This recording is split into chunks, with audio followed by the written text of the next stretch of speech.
खरं तर हा सगळ्यांसाठी धक्काच होता। गेले काही दिवस ते तसे आजारी असले तरी फक्त छोटंसं ऑपरेशन झाल्यामुळे त्यांना तिथं फिरणं थोडं अवघड होतं, पण तरी सुद्धा लढवय्या होते, लोकांत जायचे, लोकांसाठी काम करायचे। काल परवाचे व्हिडिओ आता सोशल मीडियावर सुद्धा आपण बघू शकतो।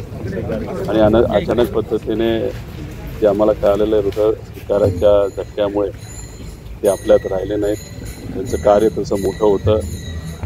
छोटासा दुधाचा व्यवसाय त्यांनी सुरू फार पूर्वी केल्यानंतर हळूहळू राजकीय क्षेत्रामध्ये त्यांचं काम हे वाढत गेलं। आमदार, राज्यमंत्री, बँकेचे चेअरमन या माध्यमातून लोकांना त्यांनी सेवा दिली आणि फार कमी वयामध्ये दुर्दैवाने हा आजारामुळे त्यांना तिथं जावं लागलं।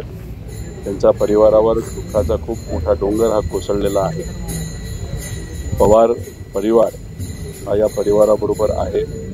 राष्ट्रवादी शरदचंद्र पवार हा जो एक राजकीय परिवार आहे, सर्व पदाधिकारी कार्यकर्ते आहेत, ते सुद्धा या परिवाराबरोबर भक्कमपणे आहेत। या दुःखाच्या टाईममधून या परिवाराला निघण्यासाठी ईश्वर शक्ती देव अशी आम्ही प्रार्थना करतो। दर्जेदार शिक्षणाची हमी म्हणजेच JSS गुरुकुल। प्ले ग्रुप ते इयत्ता 8वी इंग्रजी माध्यमासाठी प्रवेश प्रक्रिया सुरू। डिजिटल तंत्रज्ञानाद्वारे शिक्षण पद्धती। एका वर्गात फक्त 20 ते 25 विद्यार्थी। गणितामध्ये प्रावीण्यासाठी abacus. Pickup and drop facility.